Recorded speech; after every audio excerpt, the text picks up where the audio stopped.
Good evening, dear children. Today I brought Contemporary Centers of Power Part 5, and we have discussed earlier EU or European Union, and we have discussed its economic objectives also, political objectives also. EU is related, European Union was related with the European countries, and it has lots of objective, economical, political and military objectives were there. And same on the same theme, there is one association for the southeastern countries. It is known as the ASEAN, and at present time there were 10 countries and earlier 5 countries were there. इसके बारे में हम पढ़ेंगे कैसे ASEAN का birth हुआ है. ठीक है. The birth of ASEAN was the need of the hour. ये हमने पढ़ी लिया है कि जो बर्थ आसियान का ज़रूरत थी फाउंड होने की, क्योंकि बहुत सारे इश्यूज चल रहे थे. जो चाइनीज़ और जापानीज़ लोग थे और यूरोपियन कंट्रीज़ थी, इन्होंने यहाँ पर कॉलोनीज़ इस्टेब्लिश कर ली थी और बार बार इनको अपना कि इन्हें अपना एग्जिस्टेंस भी प्रूव करना था. तो इसलिए आसियान एक इन्होंने ऑर्गेनाइजेशन बनाई है. ASEAN was established in 1967 by 5 countries of this region: Indonesia, Malaysia, the Philippines, Singapore and Thailand. और याद करने का तरीका IMPST, इम्पॉर्टेंट ST.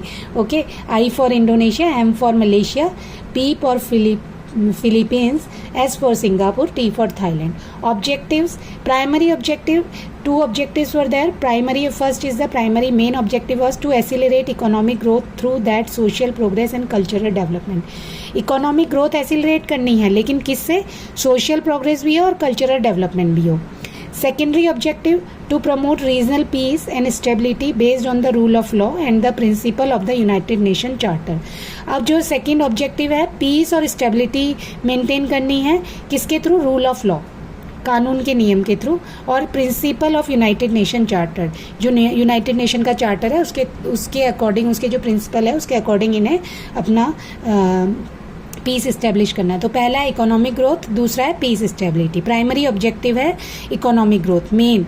ठीक है. Over the years Brunei, Darussalam, Vietnam, Lao, PDR and Myanmar, Burma and Cambodia joined ASEAN taking its strength to 10.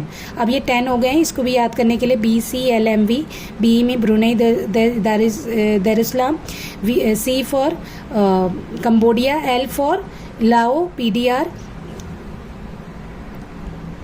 Myanmar, Burma, Myanmar means M for Myanmar and V for Vietnam. तो ऐसे आपको याद हो जाएंगे BCLMV alphabetical order में. I hope ये आपको समझ आया होगा. और जो इसकी जो फाउंडेशन होती है वो रखी जाती है बांडुंग कॉन्फ्रेंस में रखी जाती है, जहाँ पर मेन जो लीड करते हैं वो जवाहरलाल नेहरू होते हैं. बांडुंग कॉन्फ्रेंस होती है 1955 में, 55-56 में. उसके बाद 67 में इसका फाउंडेशन होता है. Is EU and ASEAN are same? क्या EU और आसियान सेम है? Unlike the EU there is little desire in ASEAN for supranational structure and institutions. EU European जो यूनियन है वो एक सुपर नेशनल स्ट्रक्चर और इंस्टीट्यूशन है, और लेकिन जो आसियान है इसकी छोटी छोटी इच्छाएं हैं. पहले ये उन्हीं पर ध्यान देंगे. ASEAN countries have elaborated what has become known as the ASEAN way. अब जो इन्होंने डेवलप करी है अपनी पॉलिसी उसे आसियान वे बोला जाता है. A form of interaction that is informal, non confrontationalist and cooperative. अब ये क्या, इनका इंटरेक्शन कैसा होगा? जो इनफॉर्मल होगा, फॉर्मेलिटी नहीं होंगी. नॉन कन्फ्रंटलिस्ट मतलब कि कोई बाउंड्रीज, कोई डिस्प्यूट्स नहीं होंगे, और कॉपरेशंस होगा.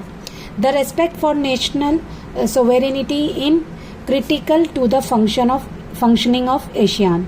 अब जो मेन इनका जो मतलब इन्होंने जो मेन फीचर रखा है वो रखा है नेशन सोवेरेनिटी की. अपने अपने देश अपने आप में इंडिपेंडेंट रहेंगे और अपने मतलब कि वो अपने बारे में कुछ भी डिसीजन ले सकते हैं, उसमें दूसरी कंट्री कोई इंटरफेयर नहीं करेगी. With some of the fastest growing economic in the world, ASEAN broadened its objective beyond the economic and social spheres. अब जो क्योंकि आसियान एक ग्रोइंग इकोनॉमिक कम्युनिटी बनती जा रही है, ऑर्गेनाइजेशन बनती जा रही है वर्ल्ड में, फिर भी इन्होंने अपने ऑब्जेक्टिव्स इकोनॉमिक और सोशल स्फेयर से आगे रखे हैं। वो क्या क्या ऑब्जेक्टिव हैं अभी हम देखते हैं। In 2003 ASEAN moved along the path of EU by agreeing to establish an ASEAN community comprising 3 pillars. अब 2003 में आसियान ने EU को फॉलो करते हुए डिसाइड करा कि वो 3 पिलर्स अपने बनाएंगे। उसमें पहला है the ASEAN security community, the ASEAN economic community, the ASEAN socio cultural community. I hope आपको आज का टॉपिक समझ आया होगा।